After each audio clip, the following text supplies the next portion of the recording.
if I can tag on as well, I think definitely echoing spaces that allow us to show up authentically, spaces where we don't have to explain ourselves, our identities on a really fundamental level, where we have, even though our pathways are not exactly the same, there are a whole lot of parallels, as well as just spaces where we can connect that allow us to digest what's going on in a really broken world that ultimately support abolition and support collective liberation.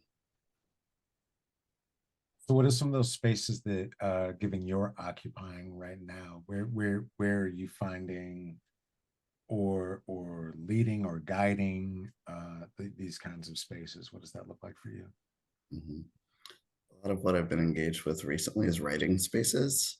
Mhm. I host, it's a queer mic, but because it's me, it's predominantly trans folks who show up to a monthly queer poetry open mic that is held as a sweet nest, the kind of space that like little 18-year-old super shy baby me would be willing to come and share those lived stories and be witnessed fully, completely in a space that's non-judgmental and non-competitive.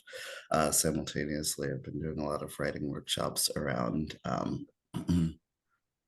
there's one in particular that I love called Invoking Trans Divinity that I did in a really open way, as well as a BIPOC specific space that invites folks who come out um, mm, to have the opportunity to articulate what divinity means for them in a real secular way of what are these little flashes, pops, what that person's wearing, the way this person is modeling a shared identity or just a flavor, a way of walking in the world of I saw this piece of media that reflects me. How do we articulate that and then put that into poetry such that it becomes an put words incantation for that energy in our lives so that we are calling it in.